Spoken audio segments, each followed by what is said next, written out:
Bonjour à tous, j'espère que vous allez bien. Et voilà, c'est vendredi aujourd'hui, c'est la veille du week-end, donc je suppose que beaucoup d'entre vous se réjouissent et sont heureux de pouvoir passer 2 jours avec leur famille. La joie, c'est important. Je vais juste faire un petit intermède là-dessus. Il est vraiment important que chaque jour, nous incorporions la joie dans nos vies. On ne peut pas attendre que tout soit parfait parce que ça ne peut jamais arriver. On ne peut pas attendre non plus que quelqu'un d'autre se présente et nous apporte notre bonheur. On ne peut pas l'articuler sur notre poids, notre partenaire, nos enfants, notre travail. La joie doit venir de l'intérieur. Parfois, il faut un petit effort, la pleine conscience, la détermination pour y arriver. Qu'est-ce qui vous apporte de la joie? Prenez-vous le temps de reconnaître ces petites choses qui vous rendent heureux chaque jour? Prenez-vous quelques minutes le matin avant même de sortir du lit pour vous recentrer, vous fixer une intention pour votre journée et vous concentrer sur le positif. Vous savez, ça fait une énorme différence. Est-ce que vous vous engagez également à la gratitude? Est-ce que vous envoyez des remerciements à toutes les bonnes choses de votre vie? Cela fait également une grande différence. Si les choses ne vont pas dans votre sens, laissez-les au moins vous transformer. Ne les laissez surtout pas vous entraîner dans un vortex d'énergie négative.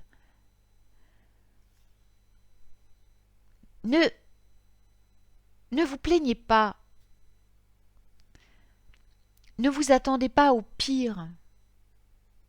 Parce que c'est ce que vous allez attirer sinon.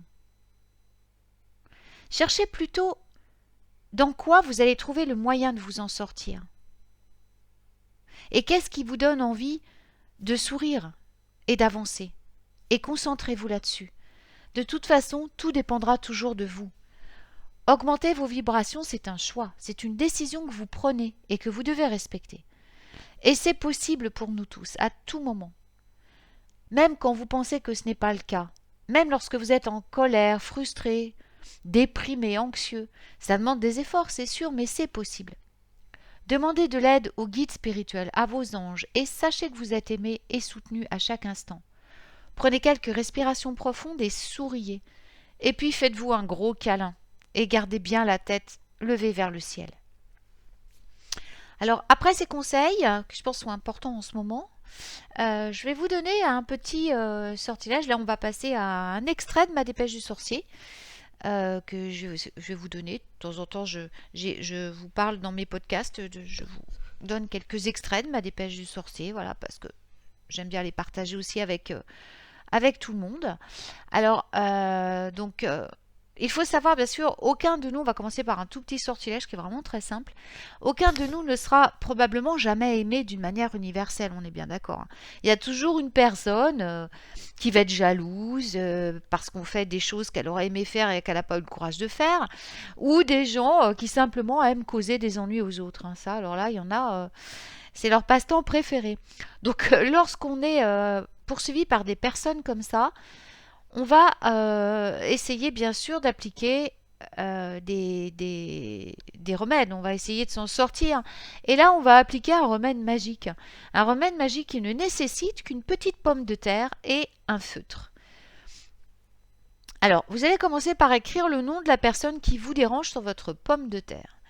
Alors, si vous ne connaissez pas son nom, mettez-y, quand vous écrivez, vous pouvez écrire en 2-3 mots le type d'ennui qu'elle vous cause, la personne qui vient sonner à ma porte chaque matin, voilà. Oui, bon.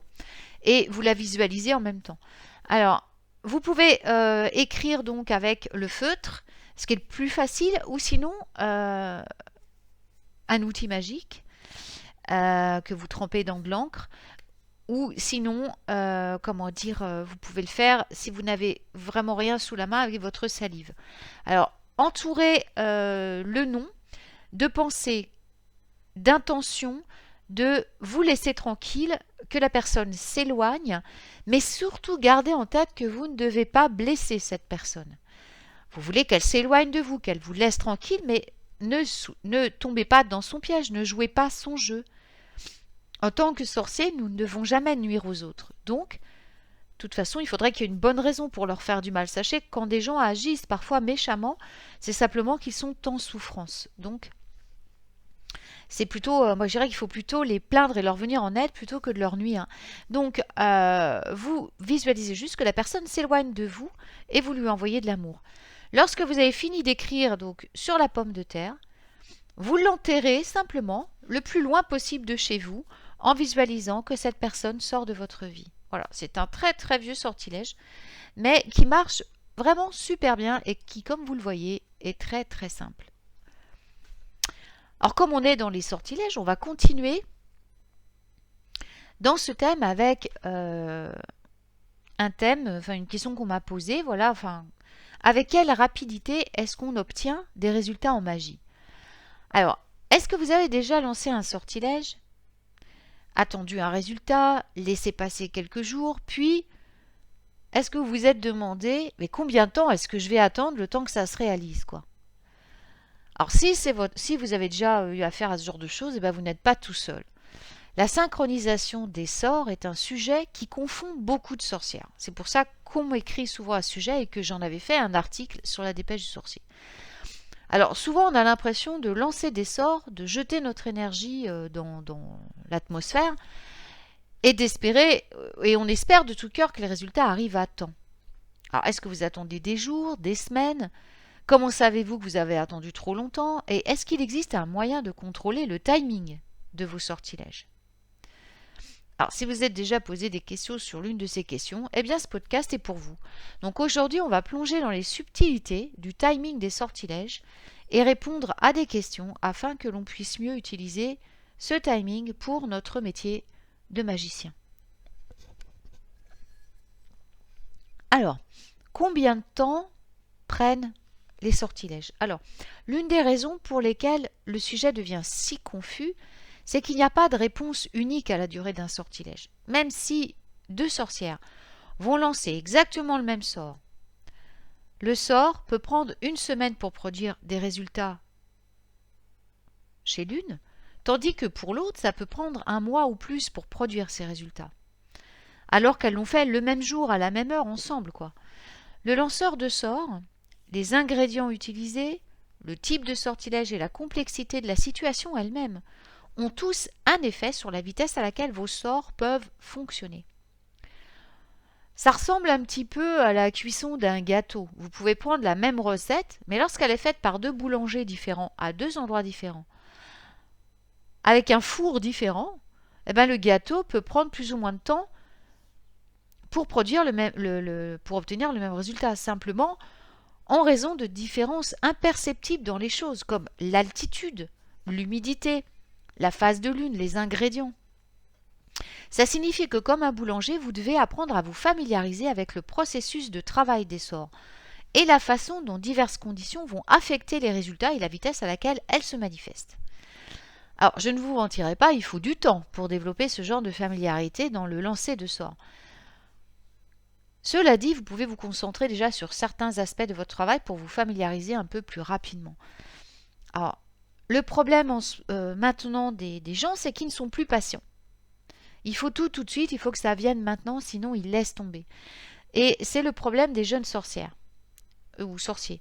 Les petits jeunes qu'on voit maintenant, moi je vois sur notamment le chat de la radio, de Witches Radio, mais il faut apprendre à être patient. Vous ne pouvez pas lire un truc dans un livre, faire le sortilège et paf, ça arrive. Ça ne marche pas comme ça, la magie. Ça vient de la mauvaise information de tous ces livres nouveaux qui sont écrits et qui vous font croire n'importe quoi. La magie, ça ne marche pas comme ça. Il faut du temps pour apprendre la magie. Il faut l'expérimenter. Il faut des années. Donc, patience. Et travail sont de rigueur pour devenir un bon sorcier et voir des résultats concrets.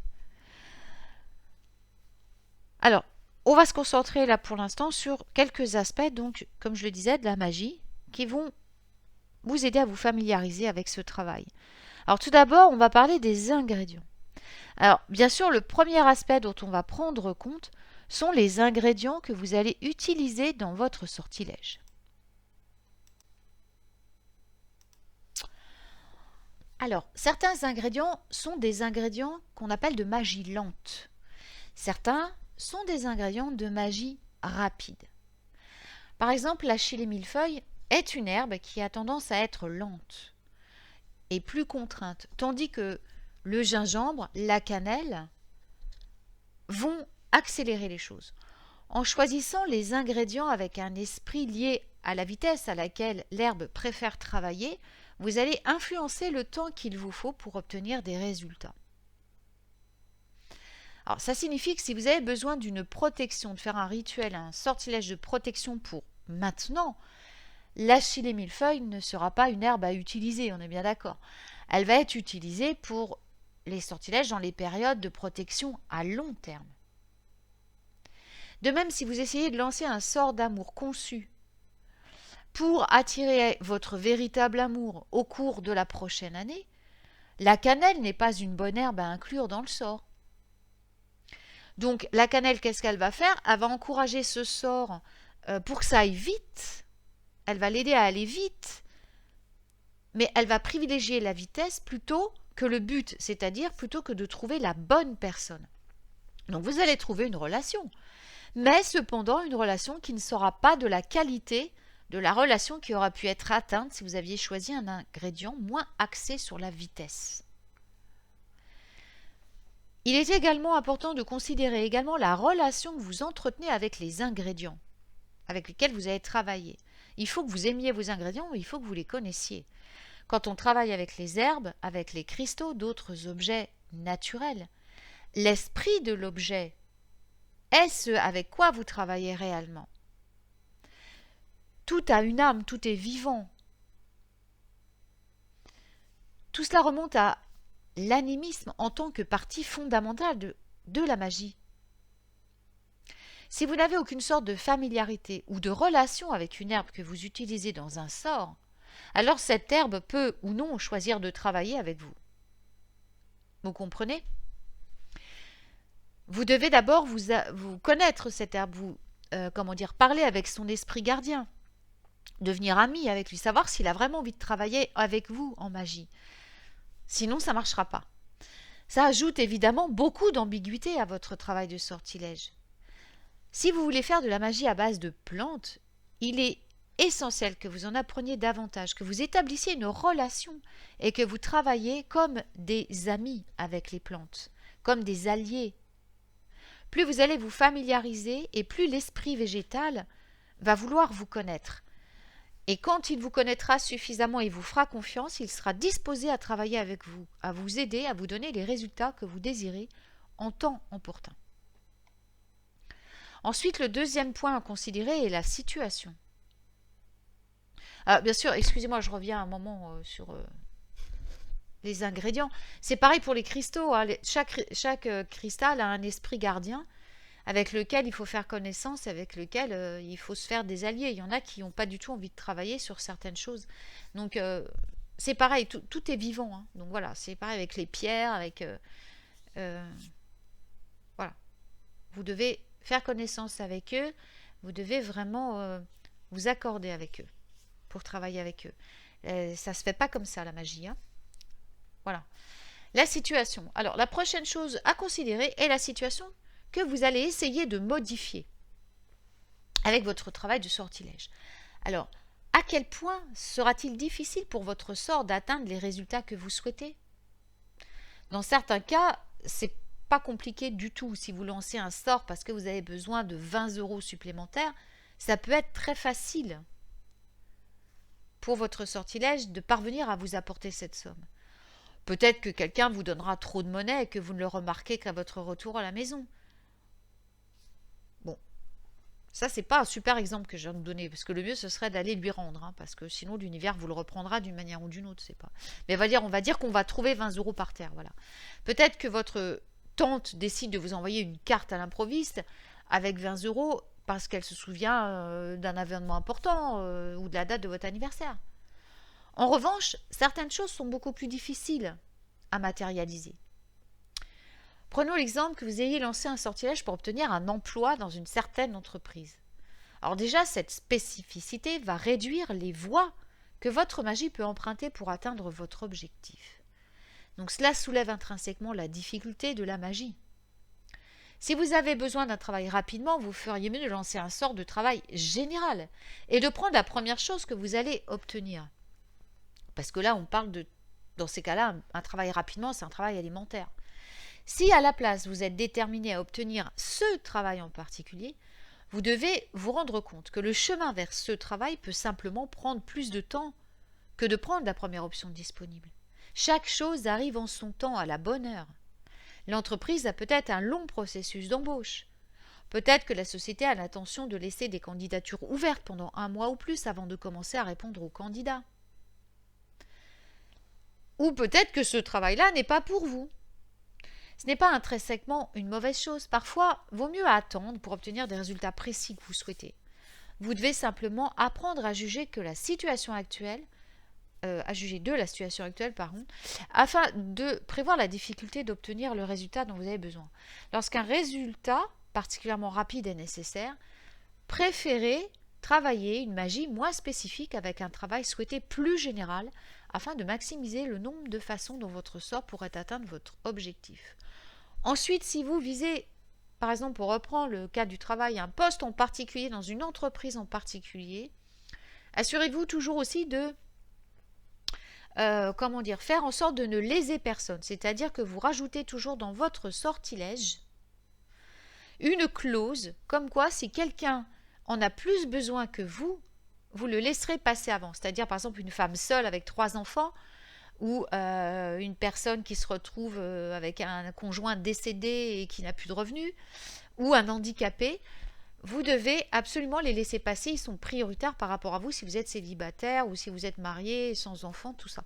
Donc ça, vous devez mettre une clause toujours dans les sortilèges qui visent à un emploi bien précis dans une entreprise précise avec un poste précis. Parce que dites-vous que si vous volez la place à quelqu'un à cause du sortilège, l'univers va aussi vous envoyer une expérience très douloureuse qui va... parce que ça, c'est de la magie de forçage. Et ça ne se fait pas. Quand on fait des sortilèges, on doit toujours tenir compte de toutes les conséquences et de tous les paramètres et de toutes les personnes qui peuvent être concernées. Donc on y inclut des clauses qui favorisent toujours le meilleur pour le plus grand bien de tous. Rappelez-vous-en. Et de toute façon, ça risquerait en plus de retarder excessivement la réalisation de votre sortilège. Si vous incluez les clauses, l'univers vous apportera, si ce travail-là n'est pas pour vous, il va vous apporter dans une autre entreprise un poste encore meilleur, auquel vous n'aviez même pas pensé. Alors ensuite, le troisième point, c'est l'implication personnelle. Alors l'implication personnelle, c'est un sujet extrêmement délicat dans le travail des sortilèges. Alors à certains égards, cette implication personnelle peut grandement améliorer la magie. À d'autres égards, ça peut bloquer complètement la magie et empêcher le résultat que vous essayez de manifester. Donc l'implication personnelle, elle peut améliorer votre magie grâce au pouvoir émotionnel que la situation vous réserve. Par exemple, vous lancez un sort de bannissement pour vous débarrasser de quelqu'un qui vous a harcelé. Alors, la colère et la frustration causées par cette personne vont alimenter probablement et largement ce sortilège. L'utilisation de ces émotions n'est pas mauvaise, ou l'utilisation de toute émotion qui permet au sort d'avancer, il ajoute de la volonté et de la sécurité à votre sort. C'est très susceptible même d'accélérer les résultats. Dans les cas où vous sentez de la colère, de la frustration, veillez juste à, avant la fin du sortilège, y ajouter, l'écrire ou le dire que vous transformez ces émotions en amour, que vous envoyez de l'amour, qu'au contraire, vous ne lui envoyez pas ces émotions parce que elles vont vous revenir. Vous avez le droit de les exprimer parce qu'on doit exprimer toutes ces émotions, mais faites attention de ne pas faire un sort violent ou méchant à cette personne. Vous lui envoyez un sort qui va l'éloigner, mais toujours dans l'amour. C'est deux choses très différentes. Alors, lorsque vous êtes très émotionnellement investi dans le résultat des sorts, la quantité de pouvoir sur laquelle vous devez puiser est bien plus grande que si vous étiez ambivalent et que vous ne vous souciez simplement pas du résultat. Alternativement, être parfois émotionnellement investi dans un travail de sort peut servir de barrage routier. Si vous êtes excessivement inquiet, anxieux, effrayé par la situation que vous essayez de changer, ça peut entraîner l'échec de votre sortilège. Considérez le travail des sorts comme une sorte de bascule. D'un côté de la balançoire, se trouve toute l'énergie que vous versez dans le sort et le résultat souhaité. De l'autre côté de cette balançoire se trouve toute l'énergie qui pourrait nier le travail. L'inquiétude, la peur, l'anxiété constante peuvent l'emporter sur l'énergie du sort lui-même. Donc dans certains cas, ça va entraîner l'échec total. Dans d'autres cas, ça va simplement retarder. Souvent, ce qui se passera, c'est qu'une personne va jeter un sort, puis en rejettera un autre, donc elle va jeter sort après sort en essayant d'obtenir le même résultat, avec apparemment aucun succès, jusqu'à ce que soudainement l'un des sorts prenne et que la situation change radicalement et très rapidement. Et comme ça se produit, c'est généralement parce que la personne a fait tellement de sorts qu'elle a pu l'emporter sur l'inquiétude et l'énergie anxieuse qu'elle a accumulée à cette échelle métaphysique. Ensuite, les pouvoirs utilisés. Alors, il est important de considérer les pouvoirs, les esprits ou les déités auxquels vous faites appel dans votre travail de sort. Comme je vous l'ai dit avant, les esprits peuvent choisir de travailler avec vous ou non.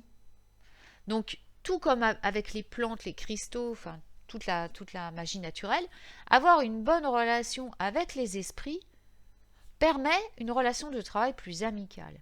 Et cela vaut pour de nombreux autres êtres. Alors, certaines entités sont intrinsèquement bien meilleures pour travailler de manière rapide. Saint-Expédite, par exemple, est une figure souvent invoquée dans la magie populaire, dans le houdou et dans le travail de racine lorsque vous avez besoin de résultats particulièrement rapides dans une certaine situation. On promet à la sainte une sorte d'offrande en retour et on reçoit ce qu'ils ont demandé. Et parfois on fait l'offrande après. Mais sachez toujours que lorsqu'on fait des choses rapides, comme je vous l'ai dit tout à l'heure, ça doit viser un certain type de sort. D'autres entités peuvent être beaucoup plus lentes.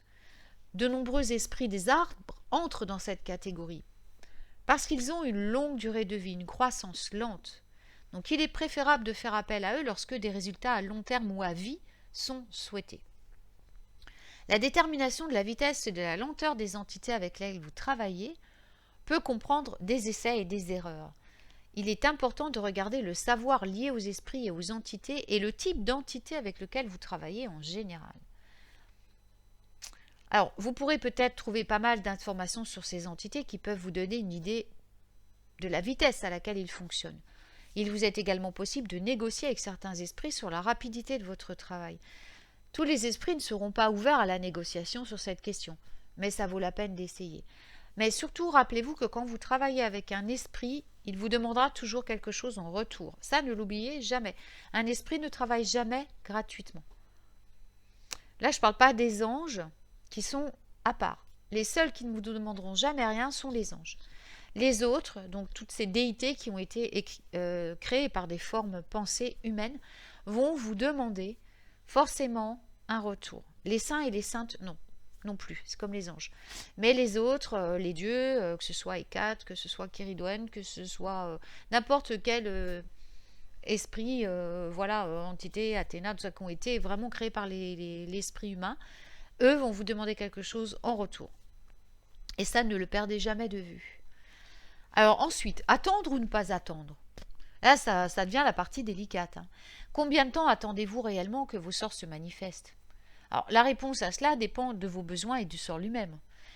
Alors, moi, je suggère de décider de la limite de temps de sort avant de le lancer. Certains auront une limite très évidente. Par exemple, si vous utilisez un sort pour tirer suffisamment d'argent pour que vous puissiez payer votre loyer du mois, votre mandat dure jusqu'à ce qu'il soit temps de payer le loyer. Donc, on doit concevoir un sort en tenant compte de cette période. Et vous ne devez attendre que la date prescrite pour obtenir les résultats. Si les résultats apparaissent pas à la fin du terme, c'est que votre sort a échoué, on est bien d'accord. Si vous lancez un sort d'amour pour attirer un mari idéal, il est peut-être préférable de laisser une limite de temps très longue, ou peut-être très large sur votre sort. Cela peut signifier beaucoup d'attente. C'est à vous de décider de l'urgence de votre sort et du confort que vous attendez pendant de longues périodes. Tous les sorts dont la date de validité est longue ou ambiguë ne prendront pas la totalité du terme. Il est tout à fait possible qu'un sort comme celui-ci produise des résultats en quelques semaines seulement. Le terme date est simplement un marqueur pour votre propre usage, afin que vous puissiez savoir quand il pourrait être nécessaire pour vous de considérer le sort comme un échec et de le retenter d'une autre manière. Alors, évidemment, je vous conseille aussi de ne pas refaire 2 fois le même sortilège. S'il ne fonctionne pas, essayez de le transformer. Parce que vous pouvez essayer une fois ou deux. Si la deuxième fois, il n'y a pas de résultat, ça n'est pas la peine de vous obstiner. Changer, c'est quelque chose qui ne marche pas. Essayez C'est pour ça que c'est important de noter les sorts dans les grimoires et de voir les résultats, parce que c'est comme ça qu'on peut évoluer en disant, bon, je vais essayer de changer un ingrédient, voilà. Et vous réécrivez ce que vous faites et vous allez voir qu'au bout d'un moment, vous allez trouver la formule parfaite. Alors, comment accélérer les sorts? Alors, il est souvent nécessaire pour des magiciens d'accélérer leur travail de sortilège en fonction des besoins. Alors, il y a quelques éléments qui vont vous aider à utiliser, que vous pouvez utiliser en magie pour vous aider à accélérer les sortilèges. Je vais vous en donner quelques-uns. Alors, nous avons la cannelle, le gingembre, le café, la menthe poivrée, la marjolaine, la cayenne, les piments rouges, le cacao en poudre. Dans les pierres, nous avons la fluorine, l'obsidienne, l'améthyste, la citrine, la sélénite, la labradorite et la tourmaline noire. Alors, les plantes doivent être incorporées en poudre. Et cette poudre, vous pouvez l'utiliser pour habiller les bougies, remplir des sachets ou pour l'incorporer donc dans n'importe quel travail de sort. Tout est une question de résultats. Vos résultats vont parler d'eux-mêmes. Votre magie peut prendre plus ou moins de temps que celle d'une autre sorcière. La seule façon d'acquérir une connaissance pratique du fonctionnement de votre magie, c'est de pratiquer et de prendre soigneusement note des résultats de vos sorts et de prendre de bonnes notes sur l'ensemble du processus. Je vous le répète souvent, mais c'est tellement important parce que si vous voulez progresser au-delà des stades de début et intermédiaire de la sorcellerie, vous devez traiter votre sorcellerie comme une compétence que vous devez surveiller, ajuster et améliorer jusqu'à ce qu'elle soit perfectionnée en un outil extrêmement précis. Donc ce processus vous apprend que la magie est vous-même,